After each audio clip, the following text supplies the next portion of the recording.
letting time fly. Can't stop, won't stop, hit the skyline while everybody else flies, cause I'm down right. Keeping things on lock, I'm about mine. Sipping 100 proof shots, letting time fly. Can't stay in one place, we the outside. Going at it all day till it's nighttime. No, I can't see straight, but it's alright. I'm doing things my way.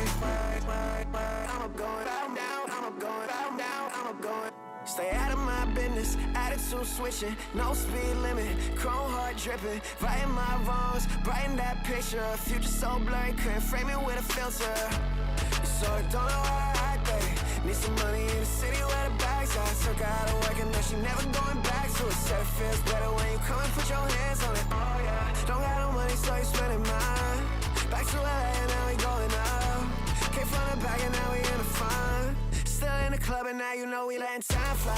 Can't stop, won't stop, hit the skyline while everybody else flies, cause I'm down right. Keeping things on lock. Sa mga Yamaha lover dyan at naghahanap kayo ng pang-offroad na motor ni Yamaha, well, nilabas na nga nila guys yung 2026 Yamaha WR155R entry-level na pang-offroad na motor ni Yamaha. At syempre, bagong modelo, tatalakayin natin guys, specs, features, at syempre yung updated price. At syempre, alamin na din natin guys kung may nag-upgrade ba pagdating sa feature at syempre sa specs. Kaya naman tara, samahan nyo ikutan tong motor na to. Let's go! So, before muna natin ikutan tong WR155R 2026 model, dito na muna tayo guys sa kanyang technical specification. Of course, this motorcycle still powered by 155cc liquid-cooled 4-stroke single overhead cam at 4 valve.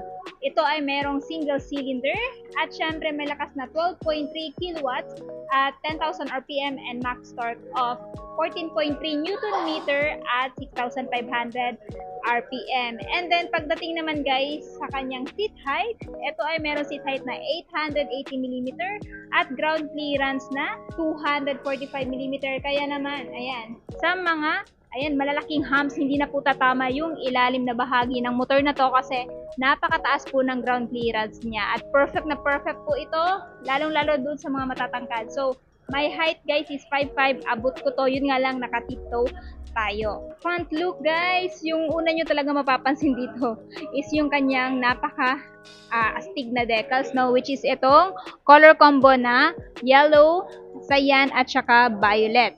And of course, aside sa decals dyan, nandito yung kanyang pinaka malaking decals, which is perfect na perfect to, lalong-lalo na kung favorite color mo to sa mga lady rider dyan, highly recommend this.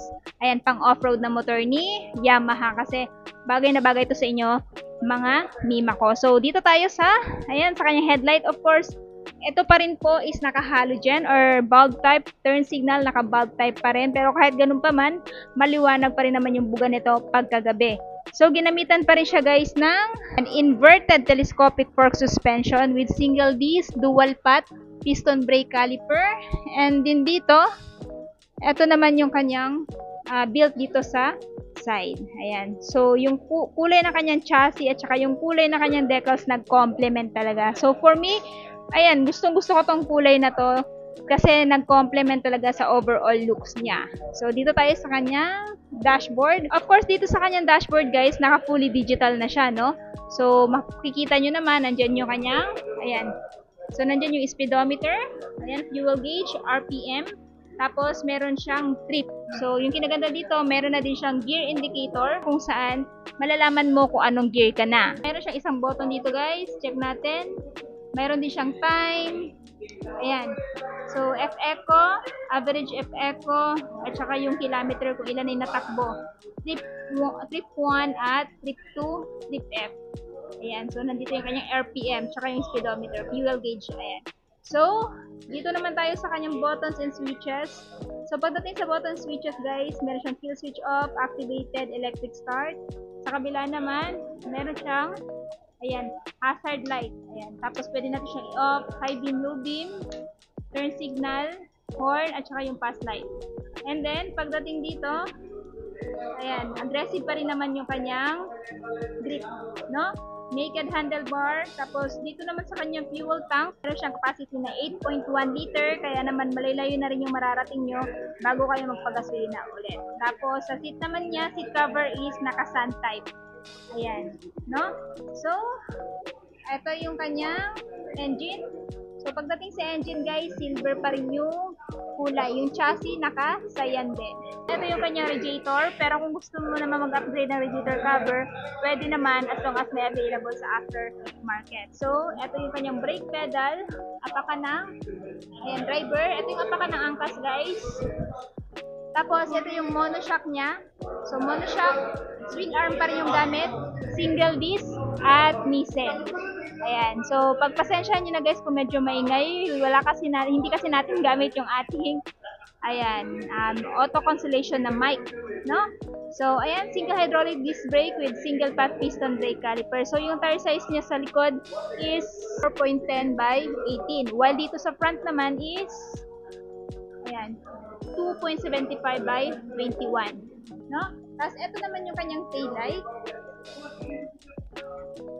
So, pagdating sa taillight guys, naka-halogen. Turn signal, naka-halogen pa rin naman. Same pa rin ang dati, walang pinagbago. Sa tambucho naman, napaka-aggressive pa rin ang tambucho. May cover dito para hindi mapasok yung angkas.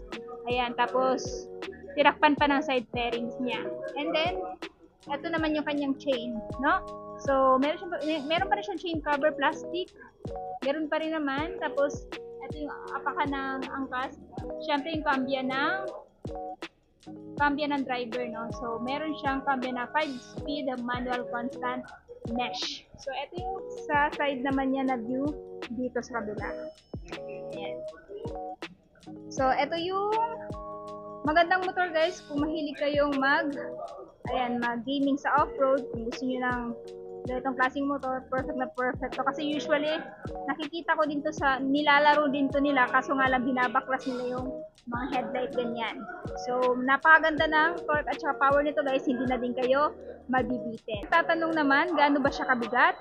So, with full oil and fuel tank, 134 kilograms. Kaya naman kahit lady rider guys, ayan, kayang-kaya itong maneuver kasi magaan lang naman siya. So, wala namang binago guys sa kanyang specs and feature. Yun lang naman, yung decals niya. Yung decals niya lang naman yung binago. Tapos yung kanyang chassis, yung pa rin po hanggang ngayon. Kaya naman kung interested kayo dito sa ganitong klase ng motor guys, ito ngayon ay may presyo dito sa Yamaha Viking Tagum na spot cash nito guys is 180,900. Down payment is 18,000. Monthly sa 3 years ay 8,226 at rebates na 200. So, itong motor na to guys is available lamang dito sa may Bike Link Tagum. In front lang siya ng Arriesgado College. So, yung full address guys, ilalagay ko na lang dyan sa description box para mas makapag-inquire kayo regarding sa motor na to. So, ayan na guys, tapos na nga natin ikutan ang motor ni Yamaha WR155R. Ano yung masasabi nyo sa motor na to? Sulit ba siya sa presyo niya? At anong katangian niya kung bakit ito yung motor na i-consider nyo bilhin ngayong taon? Paki-comment naman sa baba. At syempre, kung bago pa lang kayo sa channel ko at hindi pa nakapag-subscribe, huwag kalimutan mag-subscribe para ma-notify kayo once may bago tayong upload na gaya nito. And also, please follow me on my Facebook page, Instagram at TikTok, Langga Gale. So yun guys, hanggang dito na muna tayo. Ride safe and peace out!